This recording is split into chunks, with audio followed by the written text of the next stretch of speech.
Lab Coats. Good to see you guys. It's myself, Dale Archdekin and Brian Curtis. Good afternoon, everybody. And this is Cash Call. So today we're going to be talking about getting into your prospecting calls, like the proper way to enter into a prospecting call. We're doing this in a process because Brian and I are both process-oriented kind of people. We'll also be talking about the DISC profile and how it's relevant in your prospecting calls. We're going to be talking about building rapport, rate, tone, all those sorts of things. So we'll both be giving you our perspectives on what we teach and how we teach people to do these things. Right, Brian? That's exactly the plan. Each person, Dale and I do a lot of stuff similar. There's a huge amount of overlap, but, there's a little couple things that we're going to tweak a little bit different. And, my thought is take what you like and leave the rest. So hopefully one of us will have something that you can take away from the call today. Absolutely. All right. So let's, you know what, Brian, I want to just talk real quick about the process of a call, because I have this process that we teach. And what I tell everyone is that there are certain stages to a call that you're going to go through, right? There's the introduction, where you're going to first get on the call, introduce yourself. And what we're going to talk about today is that's one of the key areas where you're going to be beginning to develop rapport with somebody, or you're going to be out of rapport based on the way you're doing it. So you've got your introductory phase, then you've got a discovery phase where you're asking people questions, understanding about them, determining motivation and all that.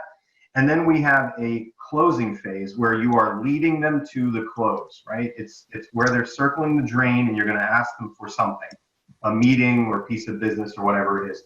So today we're going to be focusing on the intro, and I just wanted to point out those different phases because we'll talk about those in further calls and talk about what you should do and shouldn't do in those phases of the call. That sounds great. I think that it'll be real helpful. And I'm a process guy too, to your point. I want step 1, step 2, step 3, because that way we know that we've accomplished what we set out to accomplish, or maybe we didn't, but either way, it's something that allows us to measure it. So I love that you've got steps of the sale or steps of the call or phases, stages, whatever you want to call it. But it's important to have that type of stuff so that you can understand, did I do this time? How did this part go? How did that part go? And it allows you to work on things that maybe, weren't perfect, and, pat yourself on the back when you do well in something too. It's not just about the negative. So.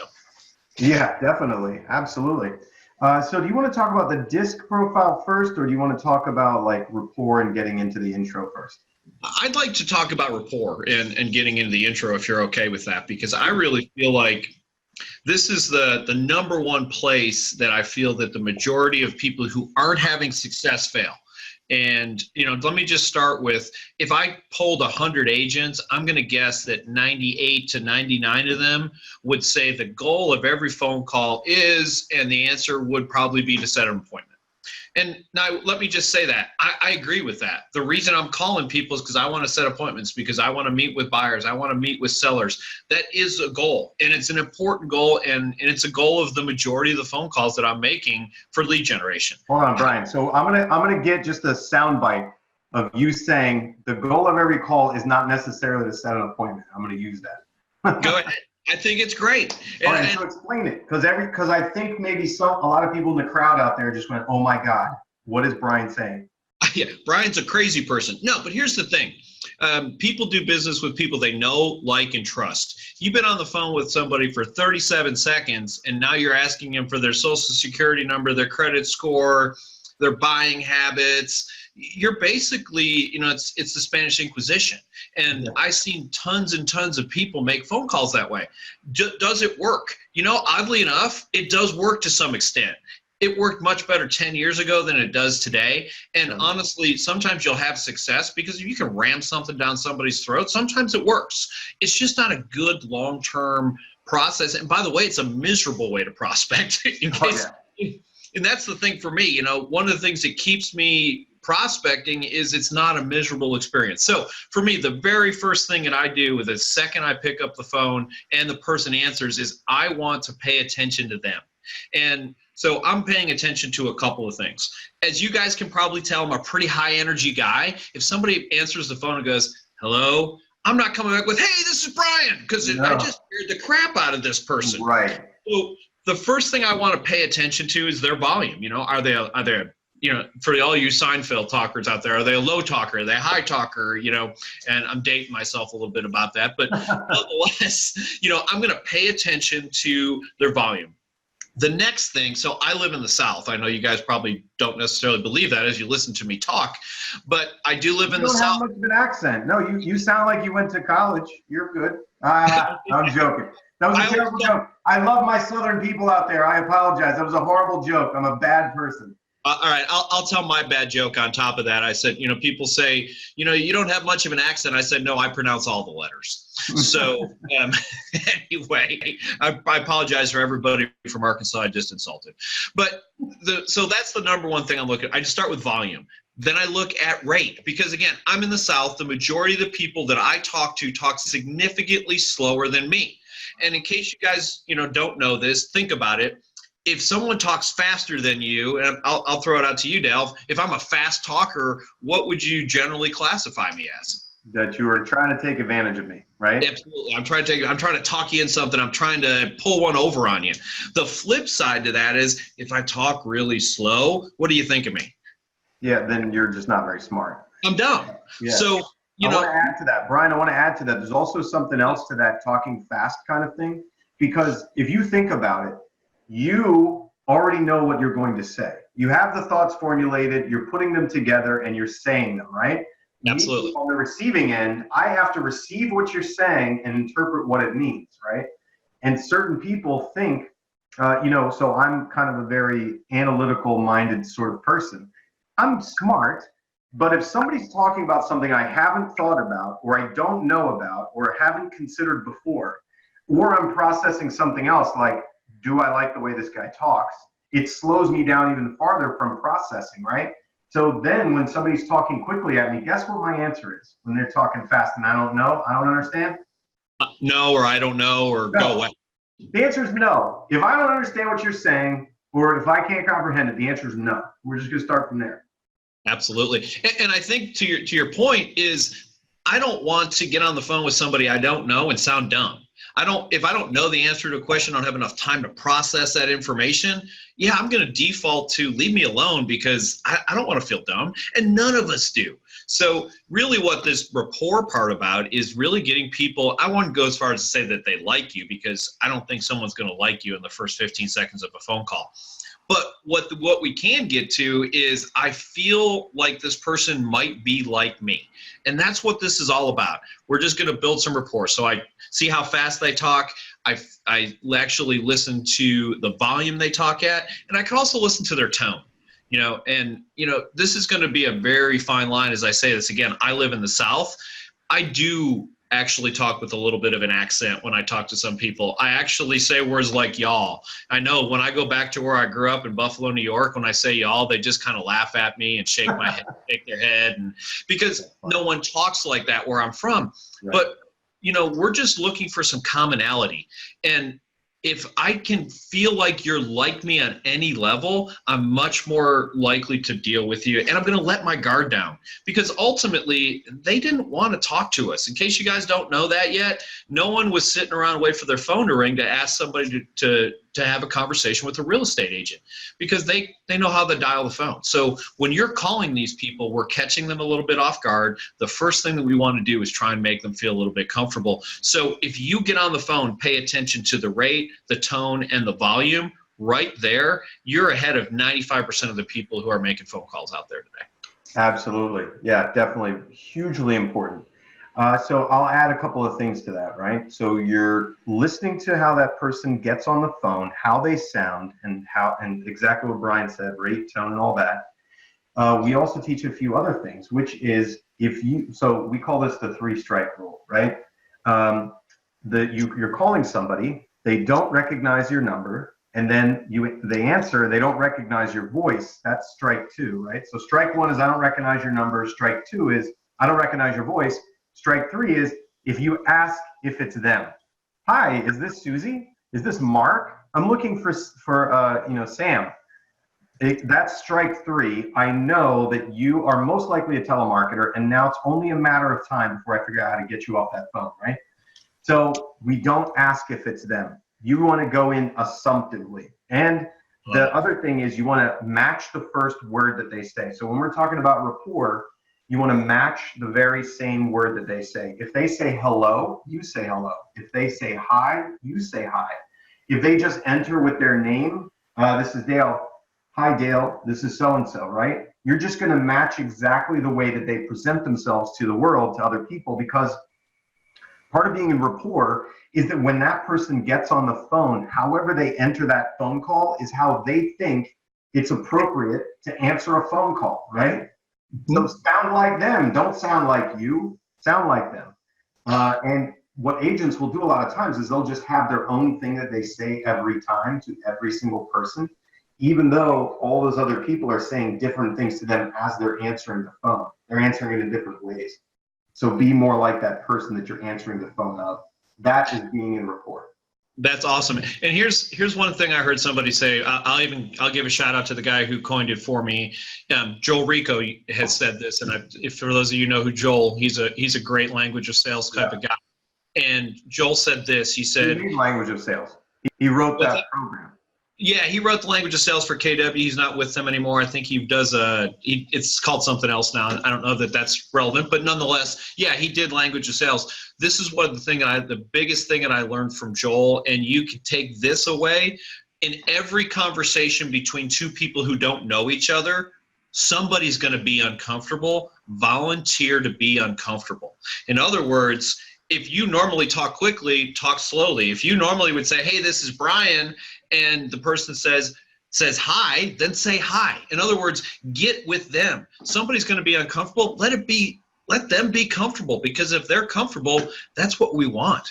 Ultimately, it's not our goal to get on the phone and spurt some, just shoot a whole bunch of scripts at these people. Our goal is to actually have conversations, get people to go, hey, I really enjoy talking to Brian. He's somebody that I can work with. And that's what we're all about. And I love this thing, match the first word they say. That's brilliant. Just one more way to further be in rapport with people. You're basically mimicking them. And by the way, if anyone thinks that they're going to get caught, they're not. I get a lot of that. Oh, I don't want to do that because they're going to catch me. No, they're not. They won't even notice it. If you do it for an hour and a half, they might catch you. But you're on the phone for the first 30 seconds with them. They don't know you. They don't know that you don't literally talk this way every single day. Absolutely. No, they won't know that at all, right? Just and honestly, just matching the first word that they say, it's just going to sound to them like it makes sense. They're like, well, that's what I said, right? Of course. The person sounds like me. Okay, well, that sounds good. We're all pretty egotistical, whether we want to admit it or not. So smart people act just like me. In case exactly. Smart people talk like I do. Smart people answer the phone like I do. Smart people are quick and to the point, where smart people talk about their porcelain cat collection, because that's what we do, right? Absolutely. Yeah, so you do the same thing. So that's totally being in rapport. And Brian, there's another thing about rapport that's really hard to equate or to quantify for people when we're trying to teach them. I've definitely run into this multiple times. People say, for instance, we're working with a big, done for you ISA company, and they'll say, their manager's like, how can we build more rapport with these leads that are on the phone? And I'm like, okay, well, you're matching their rate, tone, we know all of those things. That's the things that everybody knows.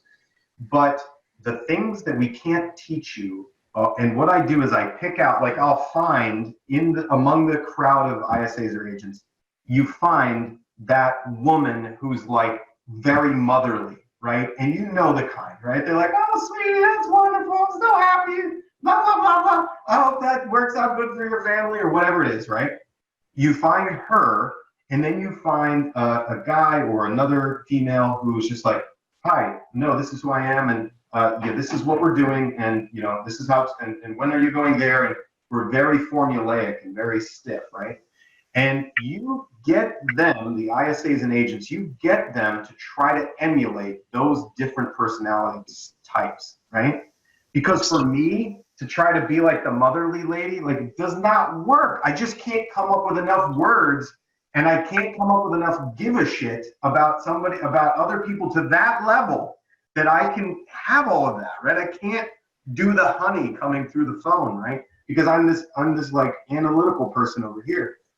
But if you force me to practice with that person and try to be like her, right? And try to do things the way she does them, that is a really great exercise in how to build rapport, because you're going to run into these various different personality types. No, I love that idea. You know, I've heard 10,000 hours to mastery, and that is a number that I'm almost afraid to say that type of thing to people, because what they hear is, oh my God, I'll never be a master. And here's the thing though, 10 hours of practicing something will still make you better than most people. You may not be a master, you may not be able to teach a class, but I promise you, finding these little things that work, finding these little ways to practice these things, that put you above and beyond the majority of people. You know, I heard a statistic one time that only, and this was a Keller Williams statistic when I was at KW, they said that, I did the math, it was like 4% of agents lead generated on a regular basis. And I sat down and did some math based on some other statistics. Oddly enough, there was about 4 to 6% of agents at Keller Williams who were making 6 figures a year. So, yeah, that makes sense. You know, go and do the math. I'm not saying that for sure is a direct correlation, but it sounds like it was. So, you know, the people who are out there practicing these things on a daily basis, those are the people who are having success. You know, our goal is just to help you guys have a little bit more success and take a couple of shortcuts. Yeah, absolutely. So let's talk about some more stuff during the call, Dale. You know, what is the things that you're trying to accomplish? Obviously, we kind of picked on this earlier. We're obviously trying to set appointments, but what are some other things that you're trying to do during your investigative stage of the call, if you don't mind? Sure. So what we teach is the overriding core principle to any time that you're talking to another human being about a lead, right? Whether this is over the phone, via text, via email, face-to-face, or I don't care what. The overriding principle as a salesperson is what you're trying to do is determine, are you going to do it now? Are you going to, can you do it sooner, or can we establish a logical next step with you, right? So anytime a salesperson is interacting with leads, that's what you're focusing on. Now, sooner, or logical next step. And that really fits with what you said about that every call isn't necessarily about setting an appointment, because it isn't going to work that way, right? So what we do first is figure out, can we set that appointment, or can we do something now? And you need to ask your questions. If it's not going to be now, that lead needs to convince you why. Why not now? Why does now not make sense? And beyond the shadow of a doubt, now is not the right thing to do. Convince me of that. And once you've convinced me, okay, well, now can we do it sooner? Sooner than whatever you're saying, right? Convince me that it can't be sooner, no way possible in this universe. Once you've convinced me of that, then we're going to go to a logical next step, right? Not me calling you every month for the next 5 months in a row saying, are you ready yet? Are you ready yet? Right? Hey, Dale, are you ready yet? I hate doing that, and I hate getting that call, right? I mean, I personally hate doing that, right, Brian? Yeah, I don't love it. I can tell you I've done it. You know, one of my favorite stories is calling a guy 12 weeks in a row, and that's on Monday at 3 o'clock. And it's a true story. And I can tell you his name. John and Don were their names. And week 12, they finally said, come on over to my house. But, you know, we can make these things light for those people you call a bunch. This is what I did with John. About week 4 or 5, I said, hey, John, it's Brian. I'm calling for your weekly harassment. So I turned it into a joke, because to your point, you know, how many times am I going to call the guy and ask him the same question over and over and over again? Yeah. At the end of the day, it worked out. But it's like the kids in the back seat. Are we there yet? Like, that doesn't make anybody happy. Yeah. They're not happy. You're not happy. Nobody's happy.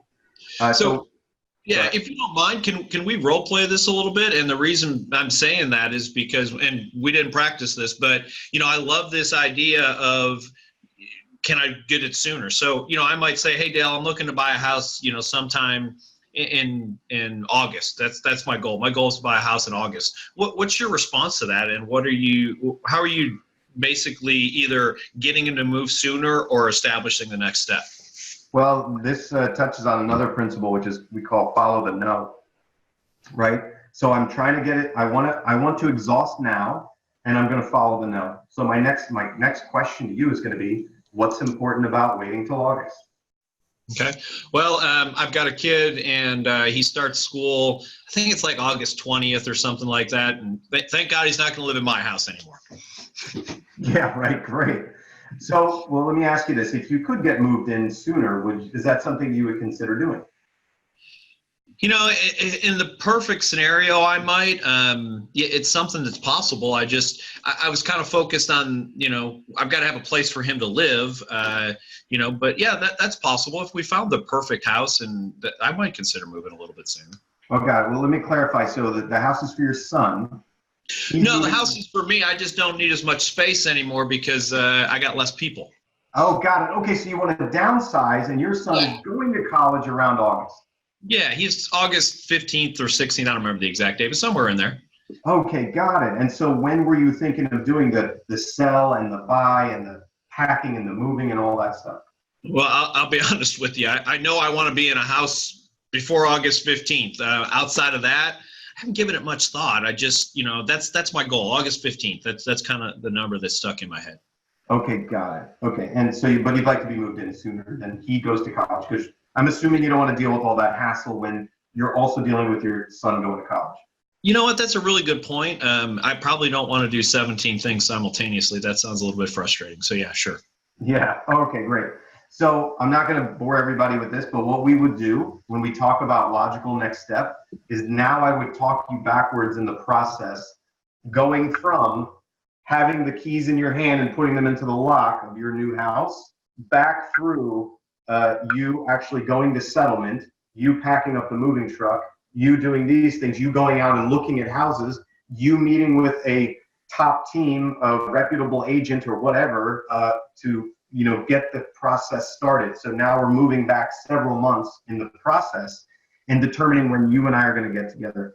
And this is really condensed, right? We went from not now because it's based on my son going to college to yes, we could do it sooner, to me working it backwards in the process so that I can have a logical next step with you, right? So let's presume that we're right now in March and you're not going to probably be looking till June or late May. Yeah, so what I'm going to do is I'm going to try to get a face-to-face with you in the next couple of weeks or so, right? Okay. And I might even try to do a video chat with you just so that we can meet each other before that, so that I can shut out all of the other agents that are going to be calling you when you register on their websites or when you inquire on something on Zillow.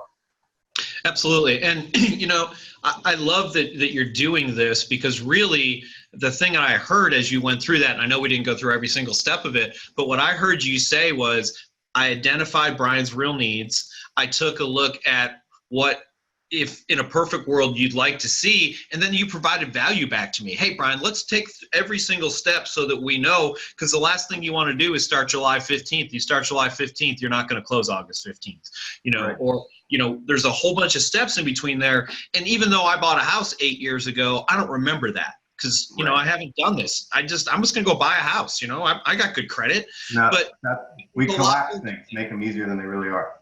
Yeah, and the nice thing that we can do is we can provide that value, and as we're providing value, someone who actually has thought about it, has a plan, is organized, I want to work with that guy. It's one of my big pet peeves about real estate agents who just kind of show up.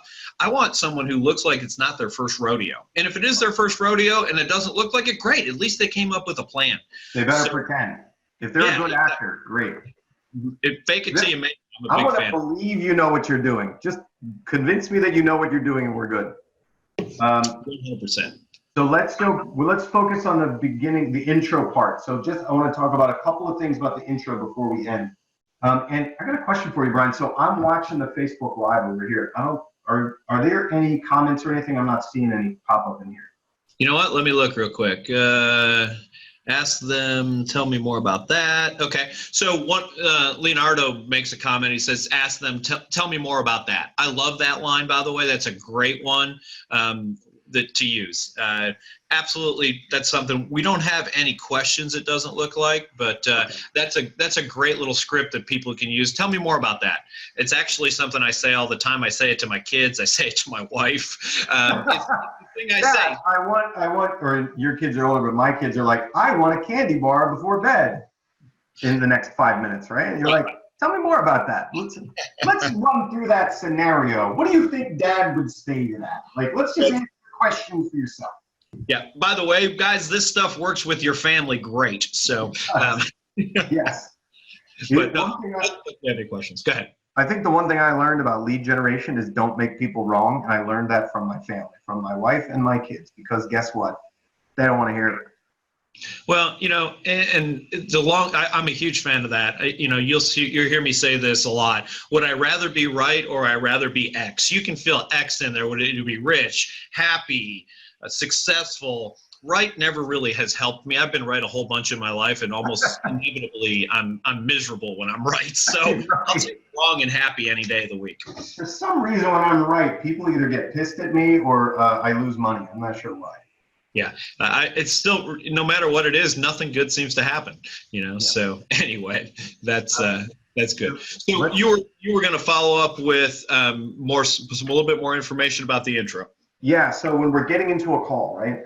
We talked about the rapport. We talked about mirroring and matching. Which, what's funny, man, is a lot of people, when you talk about like rapport and mirroring and matching, they go, "Oh, that shit." Like I hear that everywhere, right? And then we listen to their calls, and they're not doing it. They're not even close, right? So stop saying that you know what we're talking about. Stop saying that you're doing it. Listen to your own calls, and if you're actually doing it, then you can say that we're wrong. But I promise you, if you listen to your calls, you're not doing it. So that from the very beginning, right? And then match their same word. Be assumptive in terms of the person that you're talking to, right? So if the name says Mary Smith on there, you just enter the call. Hi, Mary, this is so-and-so with real estate, right? Whatever your question is. Or if it says Mary and a guy's voice answers, you just say, hi, this is so-and-so with whatever realty. I'm calling about you registered on our website, or I'm calling about your home that you have listed, or I'm calling about the home you're selling yourself, or whatever it is, right? Be assumptive that it's the right person. Don't get on the phone and ask if it's the right person, because I promise you, there has never been a time that any real estate person has had a real estate conversation over the phone with the wrong person. That doesn't happen. They will stop you and let you know, right? That's impossible. Nobody will let you do it. Right. So they'll tell you, you don't have to worry about that. And then what we teach is typically the most important the thing that you want to ask them, that you want to find out, is motivation. You want to start with motivation.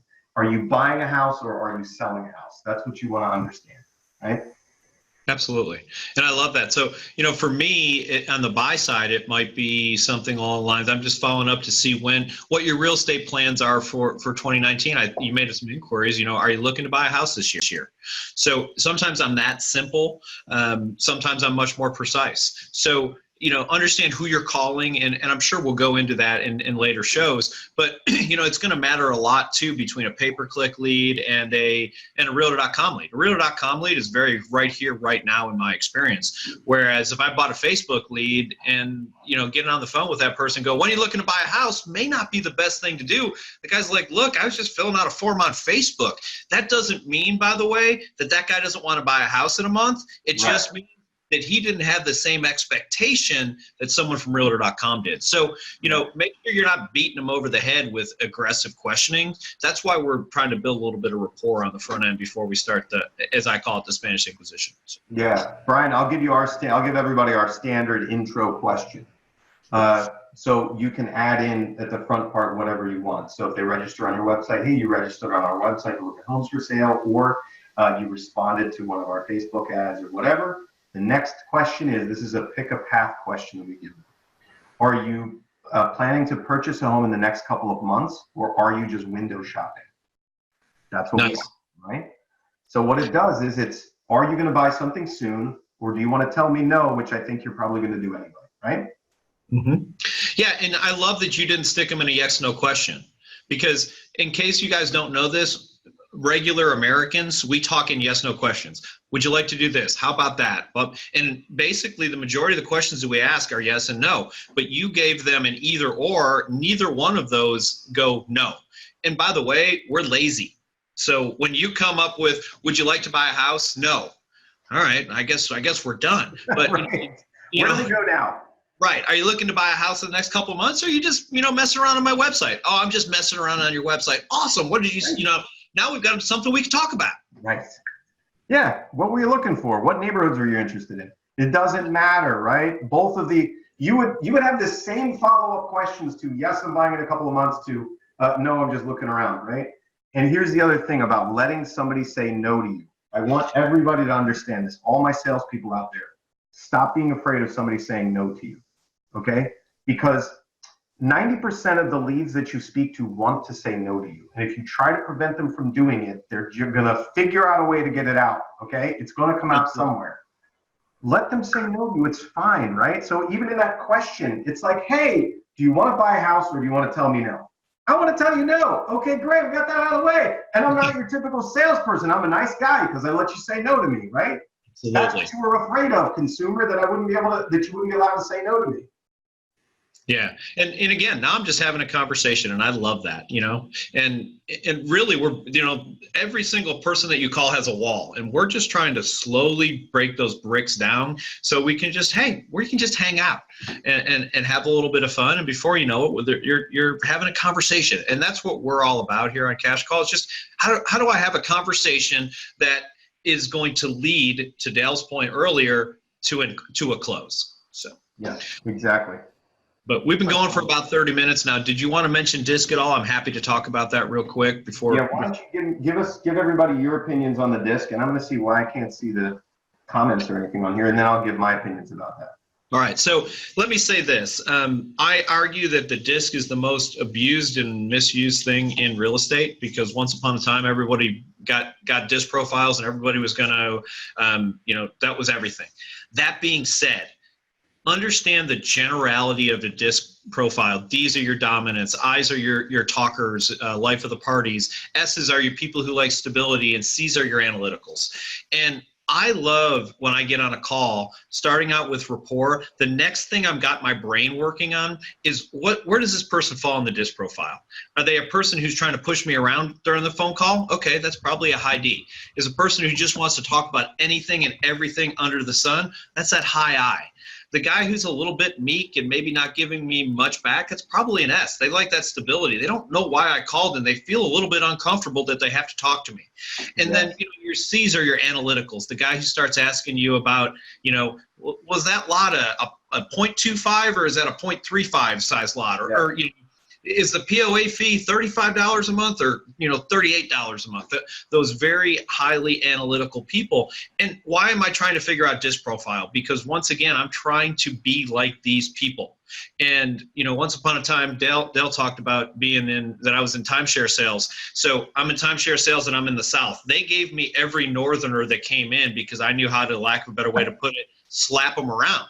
Basically, they come, I don't want what you got. Well, I don't want to talk to you anyway. I mean, we've literally come back with them in, it's almost the exact same tone what they did. So the idea is try and be like these people. If you got to push a person, push back.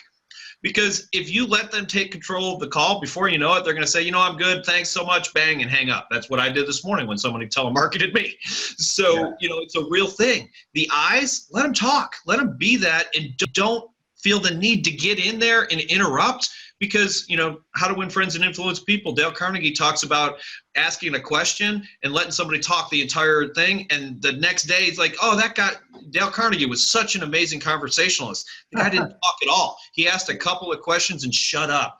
Let the eyes do their talking. They'll work with you just because they think they want to talk to you. Yeah. So, understand who you're talking to, and you're not going to get it perfect. And by the way, you can't ask them, are you a high D? You can't ask them that. But the more you can try and identify that, the better probability you have of getting somebody to, respond to you and, again, feel in rapport. Yeah, absolutely. So I agree with all of that stuff, and I would even add to it. So when I'm teaching people and doing it myself, I'm not necessarily trying to figure it out exactly D, I, S, or C, but there are just some very similar, there's some commonalities among them, right? And really what it is like you pointed out, are they trying to push you around on the phone, or do they sound quick? Do they sound fast, right? Are they straight to the point? And in which case, you better emulate them, right? That's rapport. So those people are thinking, don't waste my time. You have to be really clear and concise with your questions and answers. That's easy for somebody like you and I to do that. It's what I want to do anyway. Right. But then when we go to the eyes, the cat ladies, the ones that want the feelings and they want to talk and like all this stuff, honestly, they're looking for people who do the same thing. You have to talk more to them. And I find it a real challenge. But I know that those people think that we're like cold and dry and no fun, right? Just like we think the high analyticals are like, you know, like dry white toast. Like right, you're pulling your hair out. I can't give you another statistic. I don't have any more. I know, exactly. And so you've got the D's, you got to be quick, you got to be on it, you got to answer them fast. And yes, you got to push them back when they push you. Otherwise, they're going to think you're a marshmallow and they're not going to trust you, right? With the I's, you're going to have to do more talking, and you've got to just practice this stuff. A friend of mine, Sam Monreal, was one of the most amazing persons that I had ever like done interviews or like presented with, because that guy literally could just go and keep talking, and it all made sense, and it all sounded great, and he sounded really intelligent. And I was like, how does he put that shit together, right? He's just a normal person like me too. I can't do it. So it just takes some practice to get a lot more words out there and fill the space. And then yes, the S's, they're totally guarded, man. Like they don't want to give you info. They don't want to tell you anything. So a technique that we've discovered for S's is, for instance, let me give you an example.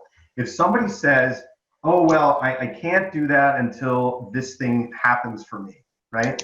I can't buy a home until I get some things cleared up, right? They're being vague. So the thing we don't do is ask them, well, what do you need to clear up, right? If you sense that they're like an S who's like holding their cards, right? Yeah. So instead, we just talk about the thing as like in algebra, like in the equation. So we're going to use it as X, right? Okay.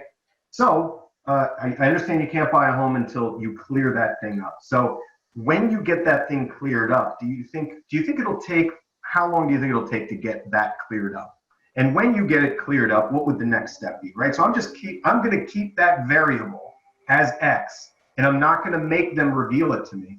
That will keep them working with you and help keep them from shutting down on you. So that's one thing that we've discovered for the S's. The other thing is, between the S's and the C's, don't try to friend them too much, right?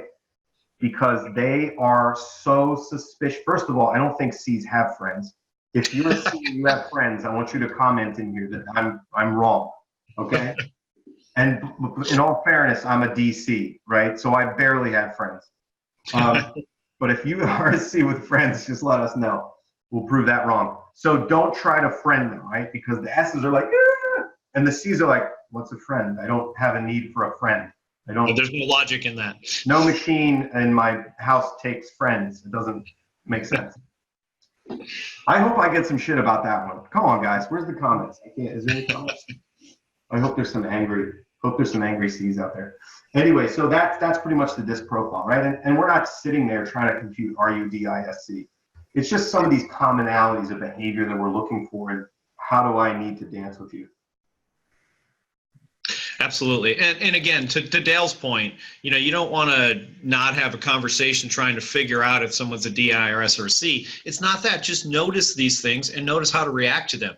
And the truth of the matter is, you don't have to identify them to be like them, but you go, hey, someone's pushing me, I push back. Hey, somebody seems a little bit guarded. I better, not just try and break through their guard. Maybe I need to let them off the hook. That's what I hear with your variable. I'm going to let you off the hook, but we're going to keep talking. And by the way, I'm going to go out on a limb and say a lot of that variable X, I bet you it goes away a lot of times. It does. Magically is gone because it really wasn't there anyway. Yeah. It was just something that somebody put up for a wall. And so don't push them around, pivot around that and move forward. And that's exactly the thing that really makes a good salesperson. At the end of the day, you're just having great conversations, and you dodge the minefield that often is making phone calls.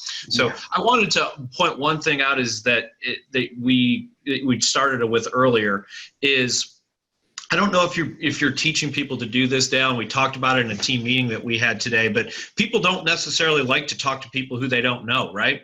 So once you've had a conversation with somebody, and this is a little trick, and I'll shout out to Jesse Bodwine. He's the guy who taught me this. Send him your V card. And for those of you who don't know what a V card is, that's basically the information that is your contact. So if I say to Dale, hey, Dale, send me your contact information, he's going to send me his V card. And follow that up with, hey, put me in your phone. I don't know that 100% of the time, but matter of fact, I know 100% of the time it's not going to happen. But I can promise you that doing that one little thing after you have a conversation with somebody, by the way, you had a great conversation, you're in good rapport, get them in get in their phone. The next time you call, they may not remember you, but they feel more compelled to answer simply because, well, I know who's this Dale guy. I can tell you I answer the phone all day long. Hey, Dale, how are you doing? Like we're best friends. I have no idea who this person is because I don't want to be the guy who doesn't know who somebody is who's in my phone. So Anyway, the little tiny tweak, and it's not going to get you 100 more conversations a day, but I promise you it'll increase the number of people who actually pick up the phone. That's a great tip, man. I think we should put that in the comments, right? I'll do it. People Write a comment. You doing that? Yep. Okay, cool. All right, good. Excellent. Hey, that was fun. Love doing this with everybody. And so I think next week, are we going to be talking about database management? We are, and we're going to come up with a different word from that because we've all decided it's a horrible phrase that I coined. Okay. We're going to come up with something different between now and then. But yeah, we're going to if this is the cash call, maybe we should talk about like cash management or something? Cash management. I like it, cash management. Maybe that's what we're calling it. Register skills. Like yeah, having a real positive spin on that for sure. It's good stuff, guys. And really what we're trying to do with our cash management, look, I'm already going to coin it, is all we're trying to do is increase the probability of two things. First of all, that someone actually will answer the phone. And second of all, the quality of the conversations that you're going to have. So that's and third, that we don't lose them. Yes, absolutely. That's the worst. We've all done that. I promise you, anybody who's a real estate agent for more than a month has messed up and not followed up. So yes, has lost money from somebody working with somebody else. All right, great, Brian. Thank you so much. Great talking to you today. Yeah, I enjoyed it as always, and we look forward to hearing from everybody next week. All right, bye. Thanks, everybody.